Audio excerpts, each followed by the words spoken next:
It's July 18th, 1992, and another remarkable event is about to be uncovered by Ariel, Rebecca, and Ali, the Retrospectors.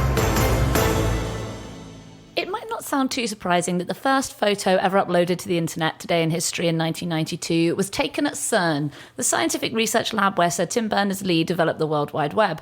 However, what is more surprising is that it was not a photo of scientists or of computers, but the lab's in-house doo-wop parody girl group, Les Horrible Cernettes. When people say this was the first ever image uploaded to the internet, kind of in common parlance, that's true. But just so that we can do the caveat, this was probably the first image of a band uploaded to the World Wide Web. It's what this actually was. The internet had been working for almost 30 years before the web was invented. And this is the first known image that was uploaded to the World Wide Web. But because it was built on the internet, almost certainly there were other images that were on it before this. I mean, just to water things down yet further, maybe band is a bit of an exaggeration because Les Horrible Cernettes, they were sort of a parody group. They performed comedy songs basically about their boyfriend's many late nights in the office because the Cernettes were, well, some of them were the wives and girlfriends of people who worked at CERN. Some of them actually were employed by CERN themselves, but they sang songs like Every Proton of You and My Sweetheart is a Nobel Prize,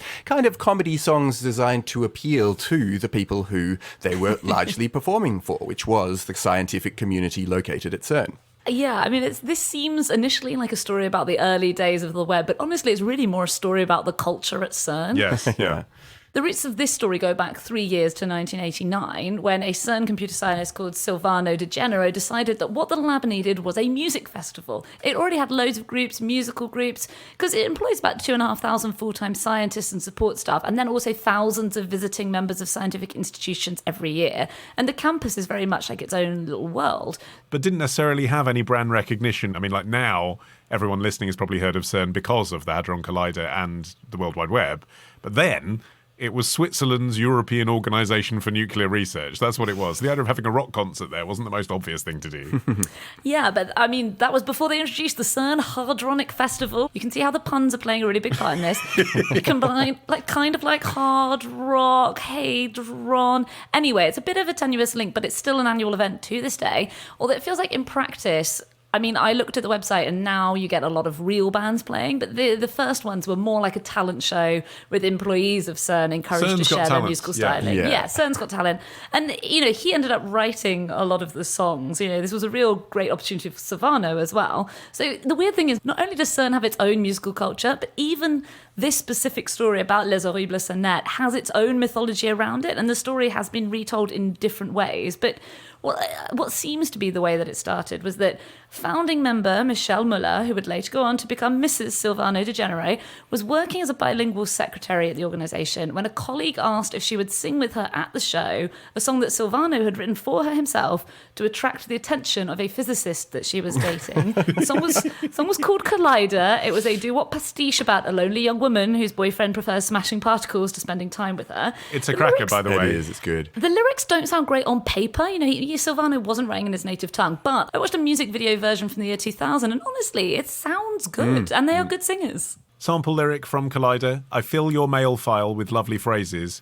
They all come back invalid user. You never let me into your computer. I liked a bit from My Sweetheart's a Nobel Prize, which was, I don't understand the funny signs on his blackboard, but when he holds my hand, he takes me to the stars. Actually, it doesn't scan very well now that I'm looking at it, but there you go. Well, I mean, while we're doing favourite lyrics, I'll just chuck mine in. This is from Liquid Nitrogen. You said I'd be yours 30,240,000 seconds a year, including leap years, which means 86,400 extra every 4. Okay, I think we get the gist. Yeah. Nerd rock. Okay. So the photo itself was taken by Gennaro, and it was backstage at this Hardronic music festival that he had come up with. And basically, he had the idea that he wanted a picture for the next CD cover. And so he told the 4 members to lean in and smile. And he took the photo, and he later said, when history happens, you don't know that you're in it. Look, it's sort of slightly clutching at straws, given that this isn't exactly exactly like, the fall of the Berlin Wall or anything. But at the same time, it is a significant moment when it goes through its next couple of stages. I was going to say, because the taking of the photo is not the significant bit. No. The significant bit is what happened when it got uploaded. Exactly. Which, of course, isn't something you could do like you can now from the same device, right? So actually, in a way, it only became significant once he'd turned it into a GIF and was playing around with it on his Apple computer. Yes, exactly, because he took this photo away, did a primitive version of photoshopping on it, where he put the women against this baby blue background with a pink logo. So when Berners-Lee and his team cooked up this new edition of what was the still primitive World Wide Web system, and this new version could support photo files, it was then that he was looking around for an image to put on it, just to sort of test it out, and that's when he and Gennaro came together. Yeah, Gennaro was a computer scientist, but he wasn't working on the World Wide Web project, and he didn't really understand entirely what it was. At the time, he actually knew Berners-Lee because they were both involved in CERN's Dramatic Society. I don't know how any scientific research got done during this time at all. So the process of putting this thing online was that the file was handed to Jean-Francois Groff, who was a programmer on the web project, and he uploaded it. I'm imagining this cut to like an Ocean's 11 style montage. His process that presumably took 2 weeks to put on a floppy disk. Enhance. So he then took this thing and did put it on the web, but what he said about it was that partly he was doing this because, and I quote, sex sells. He said, it's media. You put a pretty girl in the media, people will notice the media, and whatever is around the pretty girl, sure. So he was kind of saying, look, I put this on the CERN website because until then they were really trying to promote the project as the most serious possible version of itself because they were trying to continue to get funding to pursue it. Yeah, an academic resource for academics to talk to other academics. Exactly, but then there was this sense that it was more than that, and to demonstrate what it could be, as well as being this academic resource, they came up with this idea that you had to show off the other ways that you could use it, and one was by having fun with it. Yeah, because sex sells, but sex sells what? What Tim Berners-Lee was trying to do at this point was convince management at CERN to allow him to connect the World Wide Web to the internet, and not to just their own proprietary network. So it's a weird way of demonstrating it in a way, because it is actually very much a sort of like the modern equivalent would be a Facebook group, wouldn't it? This is like what's going on in your local village. But at the same time, it's the kind of content where you could say, look at how this could be used for other communities, not just here. Yeah, I mean, it's eerie in a way, isn't it? Because when you look at the photo, it's these 4 young women all made up because they're about to go on stage, but it's the forerunner of every going out Facebook photo or Instagram story. And it's right there at the very origin of the web. And it's a bit behind the scenes, for fans of the Cernettes. And it also has, you don't want to sort of overanalyze such a silly photo, but it is extraordinarily a photo of women looking glamorous that's being distributed without their consent, effectively. Yes. That is the web's first picture, because as far as they were concerned, this photo would never leave CERN. This was for an internal network for CERN employees and residents.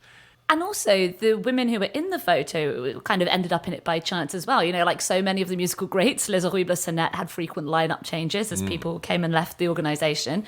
The current lineup at the time was Michelle Muller, Angela Higney and Colette Marks-Nielsen. They were all British. And Lynn Veronneau from Canada. But Les Horrible Cernettes carried on performing right up till 2012 with the, very different lineup. So those 4 women being in it and being, again, right at the beginning of the World Wide Web, that was completely by chance as well. It's the thing they always say about doo-wop songs about high-energy physics, never dates. There's always going to be an appetite for that. It's just whether it's a growing appetite is the question. Tomorrow. You had to be a very strapping young man in order to manage one of the surfboards that the Hawaiian princes were carrying on this day. Ditch the ads and get a Sunday episode when you join Club Retrospectors. Patreon.com/retrospectors.